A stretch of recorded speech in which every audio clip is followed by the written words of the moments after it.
এটা আপনারা নিশ্চয়ই বুঝতে পারছেন। আমার শরীরে টোটাল বোধহয় 40 কেজির মতো গয়না আছে সারা শরীরে, একদম পা থেকে শুরু করে পুরোটা মাথা পর্যন্ত।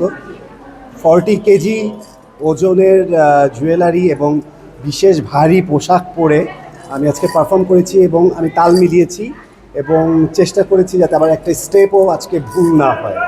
আমি এর আগে যে পারফরমেন্সগুলো করেছি আপনারা দেখেছেন, আমি মাঝে মাঝে মাঝে মাঝে নাচের ফাঁকে একটু বিরতি নিয়েছি, কিন্তু আজকে আমি ফার্স্ট টু লাস্ট পুরো পারফরমেন্সটা, আসলে যেহেতু আমি নাচের শিল্পী না, সেক্ষেত্রে আজকের এই পারফরমেন্সে আমার চেষ্টাটা একটা ছিল, আজকে আমি আমার সর্বোচ্চ বেস্টটুকু দেওয়ার চেষ্টা করব, সেটাই আমি মঞ্চে দিই। প্রতি সপ্তাহে সর্বোচ্চবার বিকাশ পেমেন্টে 50 জন হবেন পেমেন্ট চ্যাম্পিয়ন। জিতে নিন টিভি সহ আকর্ষণীয় সব প্রাইজ। দেওয়ার চেষ্টা করেছি। ভাই, গহনাগুলো যদি একটু দেখাতেন, এবং আমরা দেখতাম যে আগের আমলের যারা রাজারা আছে তারা এই ধরনের জুয়েলারি এই ব্যবহার অ্যান্টিক্স জুয়েলারিগুলো ব্যবহার করতো, আমি সেগুলো হ্যাঁ সব কিছুই আমি খুবই ডিফারেন্ট, আপনারা দেখলেই বুঝতে পারবেন। আংটিটার বিশেষত্ব কি একটু বলা যায়? আংটি এগুলো সব হচ্ছে হলো আফগানি জুয়েলারি।